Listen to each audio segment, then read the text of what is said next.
السلام عليكم ورحمة الله وبركاته. انبوكسنج جديد.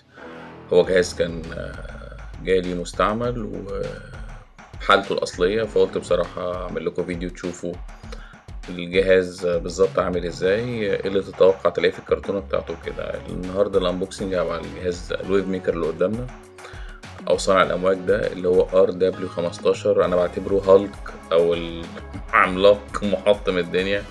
الويف ميكر ده يا جماعة قوي جدا جدا جدا جدا فوق ما تتخيلوا. حاجة يعني قمة في الروعة ما شاء الله.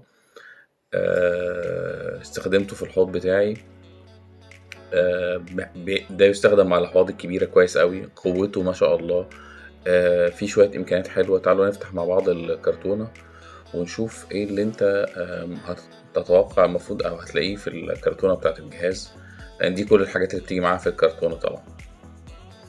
طبعا اول ما بتفتح الكرتونة جيبو زي كعادتها دايما بتحط لك دليل الاستخدام، شهادة الضمان. الورقة البيضة دي المفروض شهادة الضمان بتاعت الجهاز، بس طبعا في الصين ان شاء الله. تمام. بعد كده هنا بقى دليل الاستخدام بتاع الجهاز وبالشرح بتاع المكونات بتاعته والحاجات دي كلها. بيقول لك الموديل بتاعه ايه، لما تيجي تركبه بتركبه ازاي، في نفس الوقت المود بتاعه او الضبط بتاعه بالظبط ايه، والسيتنجز يعني كل اللي هو التركيب والحاجات بتحافظ عليه ازاي، ولو انت ركبت 1+1 ازاي صح غلط بأنه طريقة. طبعا جزء مكتوب بالانجليش او بالانجليزي والباقي كله مكتوب بالصيني، نفس الكلام متعاد مرة تانية. بعد دليل الاستعمال هتلاقي عندك الويف ميكر طبعا بالسلك بتاعه. على فكرة الويف ميكر تقيل ما شاء الله، يعني ده وزن يعني انا معرفش هو يعتبر كيلو او حاجة زي كده، الله اعلم، بس هو تقيل، وزنه تقيل ما شاء الله، والخامة بتاعته طبعا روعة. لما بتفتح جوه هتلاقي طبعا كابل الكهرباء بتاع اللي هو بتوصله في فيشة الكهرباء العادية. هتلاقي ما عندك وحدة التحكم بتاعه او الكنترول بتاع الويف ميكر.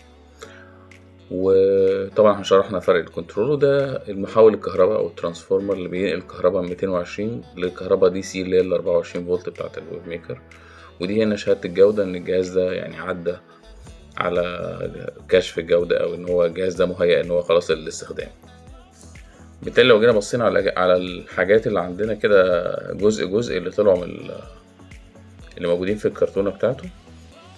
اول حاجة عندنا الكنترول بتاعه. طبعا انا شرحت في الفيديو اللي فات بتاع الويف ميكر ال SCP-90 الفرق ما بين انواع الكنترول او انواع الجهاز اللي هو بتاع التحكم ده اللي قدامنا. ده هنا حساس الاضاءة اللي احنا اتكلمنا عليه. الزراير اللي تحت دي واحد منها اللي في النص اللي هو بتاع السرعة، وفي نفس الوقت زيادة توقف الجهاز عشان خاطر تأكل الجزء الأولاني على الشمال اللي كنت بشاور عليه دلوقتي بتاع اللي هو المود أو تغيير حساس الإضاءة، وعلى اليمين بيشغل الخاصية بتاعت ماستر وسليف. وطبعا اللمبات دي مجرد إضاءات بتبين لك الويف ميكر بتاعك على أنه سرعة، على أنه مود، ايه الاوبشن اللي انت او الاختيارات اللي انت مشغلها على الويف ميكر معاك او على صانع الامواج بتاعك. فده بالنسبه اللي هو الكنترول بتاعه. يعني طبعا الكنترول بتاعه روعه، في حساس الاضاءه، خاصيه ماستر وسليف زي ما قلنا، الحاجات دي كلها ممتازه. الحاجه التانية اللي هنبص عليها طبعا الترانسفورم. الترانس بتاعه محول كهرباء شبه محول الكهرباء بتاع اللابتوب، يعني مش موضوع كبير. هو محول كهرباء دي سي عادي، بيحول من كهرباء اللي هي 220 فولت او 110 فولت ل 220. دي فيش الكهرباء اللي بتتوصل فيه.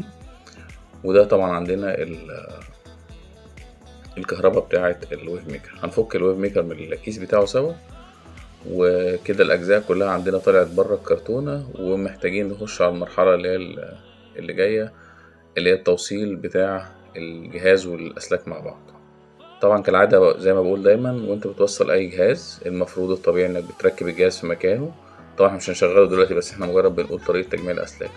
أول حاجة بتوصلها الكابل بتاع الويف ميكر او صانع الامواج او الموتور اللي انت هتركبه بالوحدة التحكم بتاعته.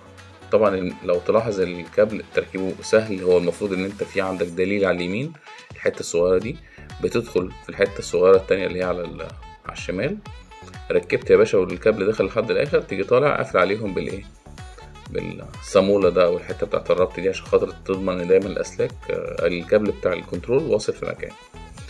تاني حاجة بتوصل في الكنترول كابل الكهرباء او مدخل الكهرباء بتاع الكنترول.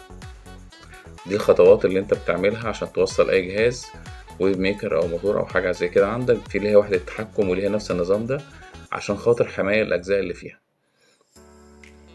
عشان ما تقعدش توصل وتفصل، اللي هو تبقى انت موصل كهرباء في اول طرف وكل واحد طرف تدخله تلاقيه بيعمل شارج وبيعمل كهرباء زيادة والكلام ده كله. فزي ما قلت، اول حاجة وصلنا الكنترول بالويف ميكر، بعد كده وصلنا كهربة الكنترول، بعد كده هندخل فيشة الكهرباء بتاعة المحول او الترانس، وبعد كده الفيشة دي. طبعا لو انت ما عندكش الفيشة دي او منظر الفيشة دي فتنفع تركبها، هتضطر تجيب المحول او الراس اللي هي التحويل اللي هي البيضة زي اللي انت شايفها دي، او اي حاجة تشغل لك او تخرج لك على فيش زي العادية اللي هي بتاعتنا. بالنسبة بقى لتعليق الجهاز، فطبعا تعليق الجهاز بتاعنا هما بيبعتوا معاه الحتة الدبل فيس دي، عاملة زي اللي هي اللزق بتاع القماش، معرفش اسمها ايه بصراحة. هي مجرد بتلزق الجزء ده على اي المكان اللي انت تعلق فيه الويف ميكر، والناحية التانية بتحط الويف ميكر فيها وهي بتلزق اوتوماتيك وبتشيله. يعني حبيت تشيله وتفكه يبقى سهل الموضوع اوي. ندخل بقى على حتة مهمة اوي، الصيانة. ولما تحب تيجي تعمل صيانة للويف ميكر، ايه اللي انت هتعمله؟ طبعا اول حاجة هتفصل دي القاعدة الزرقاء دي اللي بتبقى بره الحوض، وزي ما قلنا برضو هتركب بنفس طريقة الويف ميكر التاني، بتركب وتسحب على الازاز الاتنين لحد ما يبقوا على بعض وتعمل، لان المغناطيس زي ما احنا شايفين قوي وممكن يعني يأذي صوابعك، فلازم تخلي بالك. الحاجة التانية طبعا ده الجسم بتاع الجهاز. تعالى بقى نقول احنا هنعمل صيانة. فالصيانة دي معناها ان انت عايز تفك اجزائه عشان خاطر تعرف تنضفه لو هو مثلا مش نضيف او حاجة زي كده. اول حاجة بنفك زي ما احنا شايفين القاعدة، فكينا المغناطيس منها، اول حاجة اتفصلت معانا دي القاعدة او الحامل بتاعه. تاني حاجة هو بيبقى فيه كاوتشتين في الجناب كده، مكان اللي هو الاكس اللي بيركب في الحامل بتاعه زي ما احنا شايفين، بتخلعهم. بعد كده بتلف لفة الاتنين عكس بعض بالراحة، هتلاقي تكت معاك، فك معاك يا باشا الويف ميكر من بعض. وبعد كده ده القلب بتاع الدوران. هو انت لازم كل فترة، كل شهر، كل حاجة زي كده، كل مدة يعني قريبة لبعض، ان او كل مدة قريبة تحس ان الويف ميكر اتوسخ، حضرتك كل اللي انت هتعمله ان انت هتفكه.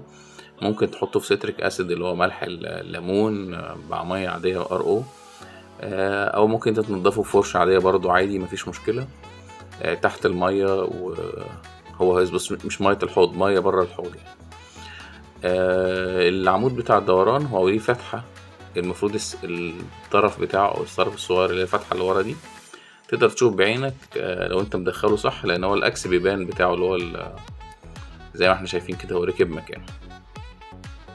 هو ليه فتحة برضو اللي هي زي ما احنا شايفينها في قلب الجهاز من جوه، في قلب الراس قصدي بتاعت الويف ميكر من جوه. وفي نفس الوقت في سنون اللي انتوا شايفينها دي اللي هي لما بنركب الويف ميكر المفروض ان هي حاجة بتدخل بقى زي ما تقول عاشق ومعشوق، او اللي هو بتبقى راكبة اهو الاكس هيركب، وفي نفس الوقت هنركب مع الاكس اللي هو الفتحات اللي جوه اللي بتدخل في بعض.